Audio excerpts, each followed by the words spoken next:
জন্মাষ্টমীর দিন সামান্য ৫ টাকা খরচ করে বাড়িতে নিয়ে আসুন শ্রীকৃষ্ণের প্রিয় জিনিস। অর্থ আসবে চুম্বকের মতো, মা লক্ষ্মী ঘরে স্থিত হবেন। শ্রীকৃষ্ণের আশীর্বাদে আপনার পরিবার ভরে উঠবে সুখ, শান্তি এবং সমৃদ্ধিতে। নমস্কার বন্ধুরা, আমি শিপ্রা, সবাইকে স্বাগত জানাচ্ছি শিপ্রা সিম্পল ব্লগে। বন্ধুরা, আশা করছি ঈশ্বরের আশীর্বাদে প্রত্যেকেই ভালো আছেন এবং সুস্থ আছেন। চলছে ভাদ্র মাস। এই মাসটি একদিকে যেমন মা লক্ষ্মীর মাস, ঠিক সেরকমভাবে আবার শ্রীকৃষ্ণের জন্ম মাস। ভাদ্র মাসের কৃষ্ণপক্ষের অষ্টমী তিথিতে মথুরার কারাগারে শ্রীকৃষ্ণ জন্মগ্রহণ করেছিলেন। এই পৃথিবীকে কংসের অত্যাচারের হাত থেকে রক্ষা করবার জন্য অবতীর্ণ হয়েছিলেন এই ধরাধামে। শ্রীকৃষ্ণের জন্মাষ্টমী শ্রীকৃষ্ণের সমস্ত মন্দির এবং গৃহস্থ বাড়িতে ধুমধাম সহকারে পালন করা হয়। বাড়ির ছেলের জন্মদিনের মতন করে সমস্ত বাড়ি সুসজ্জিত করা হয়। নারুগোপালের স্নান অভিষেক করানো হয় বিশেষভাবে এবং তারপর নারুগোপালকে নতুন বস্ত্র ও অলঙ্কারে সুসজ্জিত করা হয়। জন্মাষ্টমীর দিন পূজা অর্চনার সাথে সাথে লাড্ডু গোপালের প্রিয় ভোগ বানিয়ে নিবেদন করা হয়। লাড্ডু গোপালের প্রিয় কিছু জিনিস আছে, সেগুলি যদি জন্মাষ্টমীর দিন বাড়িতে নিয়ে আসা যায় তাহলে সারা বছর ব্যাপী শ্রীকৃষ্ণের আশীর্বাদ পাওয়া যায়। এই জিনিসগুলি আনতে খুব বেশি অর্থের প্রয়োজন হবে না। সামান্য ৫ টাকা খরচ করে এই জিনিসগুলি আপনারা বাড়িতে নিয়ে আসতে পারেন। এর ফলে শ্রীকৃষ্ণের আশীর্বাদ পাবেন সারা বছর ব্যাপী। আজকের পর্বে আমি আপনাদের সঙ্গে শেয়ার করব কোন কোন জিনিস আপনারা নিয়ে আসতে পারেন জন্মাষ্টমীর দিন। চেষ্টা করবেন সেখান থেকে একটি জিনিসও বাড়িতে নিয়ে আসতে। তাই আমার সকল দর্শক বন্ধুদের কাছে অনুরোধ করব যে আজকের এই ভিডিওটি একদমই স্কিপ না করে সম্পূর্ণ দেখবেন। দেখার পর যদি ভালো লাগে অবশ্যই কিন্তু একটি লাইক করবেন এবং কমেন্টসে লিখবেন জয় শ্রীকৃষ্ণের জয়। এবং বন্ধুরা, অবশ্যই ভিডিওটি শেয়ার করবেন আপনাদের নিকট আত্মীয় স্বজন ও বন্ধুবান্ধবদের সাথে। চলুন বন্ধুরা, আসা যাক মূল পর্বে। এবছর জন্মাষ্টমী তিথির বিস্তার কিন্তু 2 দিন ধরে। স্মার্ত মতে বাংলা 9ই ভাদ্র 1431 এবং ইংরাজি 26শে আগস্ট 2024 সোমবার পড়েছে কৃষ্ণ জন্মাষ্টমী। কিন্তু সেই দিন যেহেতু সূর্যোদয় পাচ্ছে না, তাই বৈষ্ণব সম্প্রদায়ের মতে অর্থাৎ গোস্বামী মতে জন্মাষ্টমী পালিত হবে বাংলা 10ই ভাদ্র 1431 এবং ইংরাজির 27শে আগস্ট 2024 মঙ্গলবার দিন। 2 দিন পড়ার কারণ হচ্ছে জন্মাষ্টমী অষ্টমী তিথি পড়ার সময়। অষ্টমী তিথি পড়েছে সোমবার সকাল 8:36 থেকে এবং অষ্টমী তিথি থাকবে মঙ্গলবার সকাল 6:49 পর্যন্ত। তাই বন্ধুরা, অনেকেই সোমবার এবং অনেকেই মঙ্গলবার দিন জন্মাষ্টমী পালন করবেন। কিন্তু জন্মাষ্টমী পালন করা হয় সাধারণত রাত 12টায়। রাত্রি 12টায় সোমবার দিন রোহিণী নক্ষত্র পাওয়া যাচ্ছে এবং অষ্টমী তিথিও পাওয়া যাচ্ছে। সেই জন্য সোমবার দিন অর্থাৎ আগামী 26শে আগস্ট জন্মাষ্টমী পালন করা বেশি যুক্তিযুক্ত হবে। তাই বন্ধুরা, যেদিন আপনারা জন্মাষ্টমী পালন করতে চাইছেন সেদিনই আপনারা এই জিনিসগুলি বাড়িতে নিয়ে আসবেন। প্রথমে যে জিনিসটি বাড়িতে নিয়ে আসবেন সেটি হচ্ছে হলুদ রঙের বস্ত্র, হলুদ রঙের সুতো, হলুদ রঙের ফুল ইত্যাদি। ভগবান শ্রীকৃষ্ণের অত্যন্ত পছন্দের হলুদ রঙটি ভগবান শ্রীকৃষ্ণের পছন্দের রং।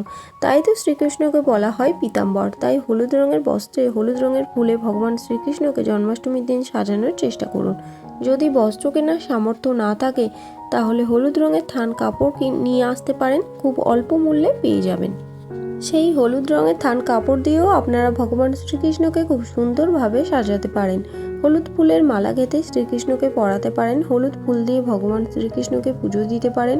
ভগবান শ্রীকৃষ্ণের চরণে চড়ানো হলুদ রঙের ফুল, যেটি পুজো হয়ে যাবার পরে প্রসাদী ফুল হয়ে যাবে, সেটি দিয়ে একটি বিশেষ উপায়ও করা যায়, যেটা আমি ভিডিও শেষে বলে দেব।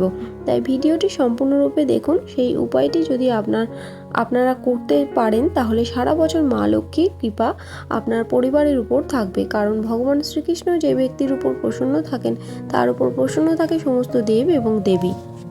দ্বিতীয় যে জিনিসটি জন্মাষ্টমীর দিন বাড়িতে নিয়ে আসতে পারেন সেটি হচ্ছে পদ্মফুল। পদ্মফুল শ্রীকৃষ্ণের অত্যন্ত প্রিয়। পদ্মফুল সমস্ত দেবদেবীর অত্যন্ত প্রিয়, আর সর্বাধিক প্রিয় হচ্ছে মা লক্ষ্মীর। তাই জন্মাষ্টমীর এই তিথিতে যদি আপনারা পদ্মফুল বাড়িতে নিয়ে আসতে পারেন তাহলে মা লক্ষ্মী অত্যন্ত প্রসন্ন হন এবং যে গৃহের উপর মা লক্ষ্মী প্রসন্ন হন সেই গৃহে কখনো সুখ, শান্তি, সমৃদ্ধির অভাব হয় না। ধনধান্যে সেই গৃহ ভরে ওঠে।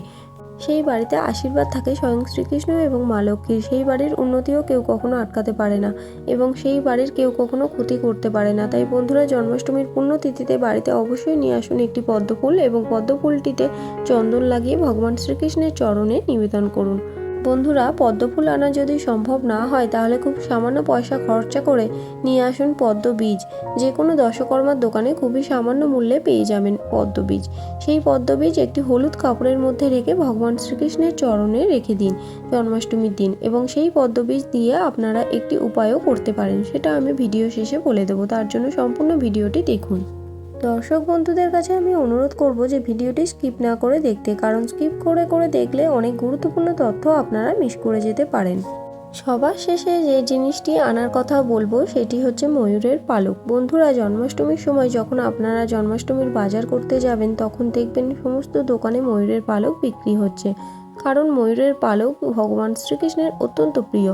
ভগবান শ্রীকৃষ্ণ মস্তকে ধারণ করেন ময়ূরের পালক। ময়ূরের পালক এই জন্মাষ্টমীর দিন নিয়ে আসা মানে ভগবান শ্রীকৃষ্ণের স্বয়ং প্রতীকীকে বাড়িতে নিয়ে আসা। আপনাদের বাড়িতে যদি লাড্ডু গোপাল থাকে তাহলে লাড্ডু গোপালের মুকুটে অবশ্যই একটি ময়ূরের পালক আটকে দেবেন, এতে ভগবান শ্রীকৃষ্ণ অত্যন্ত প্রসন্ন হবেন। ময়ূরের পালক বাড়িতে রাখলে ঘরের ইতিবাচক শক্তি বৃদ্ধি পায় এবং বাড়ির প্রতিটি সদস্যের মনের মধ্যে থাকা নেতিবাচকতা দূর হয়। ময়ূরের পালক ঘরে নিয়ে আসে সুখ, শান্তি এবং আর্থিক উন্নতি। বন্ধুরা, ঘরে যদি কোনো বাস্তুদোষ থাকে তাহলে ময়ূরের পালক বাড়িতে এনে রাখলে সেই বাস্তুদোষও প্রতিকার হয়। ময়ূরের পালকের অনেক গুণ আছে, তাই বন্ধুরা জন্মাষ্টমীর এই পুণ্যতিথিতে ময়ূরের পালক বাড়িতে নিয়ে আসুন। বন্ধুরা, এবার আমি আপনাদের সঙ্গে শেয়ার করব সেই উপায় যেটা আমি ভিডিওর প্রথমেই বলেছিলাম। এই উপায়টি করতে যে জিনিসগুলি লাগবে সেগুলিই আমি আপনাদের জন্মাষ্টমীর দিন নিয়ে আসতে বললাম। এই জিনিসগুলি ব্যবহার করেই আপনারা এই উপায়টি করতে পারেন এবং বন্ধুরা সঠিকভাবে যদি করতে পারেন এই উপায়টি, তাহলে মা লক্ষ্মীর কৃপাদৃষ্টি সারা বছর আপনার পরিবারের উপর থাকবে, অর্থাৎ আপনার পরিবারে সুখ শান্তি বিরাজ করবে এবং কোনো রকম আর্থিক অপচয় হবে না। মা লক্ষ্মী সদা প্রসন্ন থাকবে আপনাদের উপর। বন্ধুরা, এই উপায়টি করতে আমাদের লাগবে একটি নতুন হলুদ কাপড়। সেই কাপড়টির মধ্যে আপনি রাখবেন 16 আনা অর্থাৎ 1 টাকা একটু পদ্ম বীজ। আপনি 3টি বা 5টি অর্থাৎ বিজোড় সংখ্যক পদ্ম বীজ সেই কাপড়টির উপর রাখবেন এবং ভগবান শ্রীকৃষ্ণের চরণে দেওয়া একটি হলুদ রঙের ফুল, এই সমস্ত কিছু আপনারা এই কাপড়টির উপর জন্মাষ্টমীর দিন রেখে দেবেন এবং জন্মাষ্টমীর দিন সারা দিন সারা রাত ভগবান শ্রীকৃষ্ণের চরণতলে রেখে দেবেন। পরের দিন অর্থাৎ জন্মাষ্টমীর পারণের দিন সেই কাপড়টি তুলে নেবেন শ্রীকৃষ্ণের চরণতল থেকে এবং কাপড়টি ভালো করে পুঁটলি বানিয়ে নেবেন। হলুদ রঙের কাপড়ের পুঁটলিটি আপনারা রাখতে পারেন বাড়ির লকারে, অথবা ঠাকুরের যে মন্দির আছে সেখানেও রাখতে পারেন, অথবা যদি আপনি ব্যবসায়ী হন তাহলে সেই ব্যবসার স্থলেও রাখতে পারেন, অথবা যদি আপনি স্টুডেন্ট হন তাহলে আপনার পড়াশোনার জায়গা বা বুক শেলফের মধ্যেও রাখতে পারেন।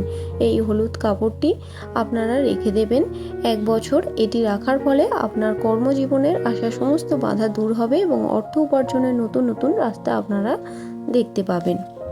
তো বন্ধুরা, অবশ্যই এই উপায়টি আপনারা করে দেখুন জন্মাষ্টমীর দিন। আশা করছি বন্ধুরা ভিডিওটি ভালো লাগলো আপনাদের এবং একটু হলেও উপকারে আসলো। ভিডিওটি যদি ভালো লাগে অবশ্যই কিন্তু লাইক, কমেন্টস এবং শেয়ার করবেন। বন্ধুরা, চ্যানেলে যদি নতুন হন অবশ্যই চ্যানেলটিকে সাবস্ক্রাইব করবেন। দেখা হবে নতুন আরেকটি ভিডিও নিয়ে। সবাই খুব ভালো থাকবেন, সুস্থ থাকবেন।